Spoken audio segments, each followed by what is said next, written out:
ఆయమ్మ school bus వచ్చింది. కిందకి రండమ్మా అనగానే ల్యాప్టాప్ హోల్డ్ చేసి పర్మిషన్ తీసుకొని కిందకెళ్తున్నా. ఇన్ఫ్యాక్ట్ నాకు కాల్ ఉండింది. సో నైనికి ఇష్టమైన ప్లేస్ అనమాట ఇది. ఎప్పుడు ఇక్కడ కొద్దిసేపు కూర్చొని వెళ్దామమ్మా ఇంటికి అంటది. ఇన్ఫ్యాక్ట్ నాకు కూడా చాలా ఇష్టమైన ప్లేస్. ఎందుకంటే ఆ వాటర్ చాలా కూల్గా అనిపిస్తాయి అండ్ డే ఖచ్చితంగా ఒక్కసారైనా క్లీన్ చేస్తారు. అండ్ దాని చుట్టూ చాలా ట్రీస్ ఉంటాయి అన్నమాట, గ్రీనరీగా ఉంటుంది. అండ్ ఇవాళ మాకు అప్పుడప్పుడు ఇలా డేరాలు వేసి కడుతూ ఉంటారనమాట. డేరాలు వేసి ఇలా అమ్ముతుంటారు. అంటే బట్టలు కానిసి ఏమైనా ఫుడ్ ఐటమ్స్. ఈరోజు ఏం పెట్టారు అంటే కొన్ని డ్రెస్సెస్ అండ్ కొన్ని ఫుడ్ ఐటమ్స్ పెట్టారనమాట. కానీ కొంచెం కాస్ట్లీ ఎక్కువ ఉంటాయి, అంటే కాస్ట్ కొంచెం ఎక్కువ ఉంటాయి అని అనిపిస్తుంది నాకు. సో అంతగా కొనను, బట్ చూస్తాను అనమాట విండో షాపింగ్. యాక్చువల్లీ 1000 ఉండాల్సింది ఇక్కడ 2500 అట్లా ఉంటుంది అనమాట. కొనేవాళ్ళు ఉన్నారు కాబట్టి అలా పెడుతుంటారు. సో అలా చూసేసాం. నైని అవి చూడలేదనమాట, లేకపోతే కొనివ్వు అంటది.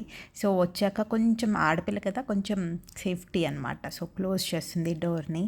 అండ్ మేము స్కూల్ విషయాలు చాలా మాట్లాడుకుంటాం ప్రతిరోజు, ఏది స్కిప్ చేయదు. ఏమైనా కంప్లైంట్స్ ఉన్నా ప్రతిదీ ఒకటి ఉంటే 4 వేసి చెప్తుంది అనమాట. అండ్ తను చేసే ఫస్ట్ నాకు ఇష్టమైన మంచి పని అంటే హ్యాండ్ వాష్ అనమాట. సో అది మనం చెప్పనవసరం లేదు, స్కూల్ నుంచి రాగానే తను చేసుకుంటుంది. ఎక్కడో గరికపాటి గారు కూడా చెప్పారనమాట, హ్యాండ్ వాష్ అండ్ కాళ్ళు ఎక్కడి నుంచి వచ్చినా ఫస్ట్ అంటే ఆ దిష్టి కానీ వాట్ ఎవర్ ఆ నెగిటివ్ ఎనర్జీ పోతుంది అనేసి. సో మేము నేర్పించిన ఫస్ట్ చేతిలో కాళ్ళు కడుక్కోవాలి అనేసి. నైని ఆ డెటాల్ అంతా ఇవాళ అయిపిస్తావా ఏంటి? నైనికా నో, ఎవరు చెప్పారు? అవునా, వద్దులే కానీ కడు.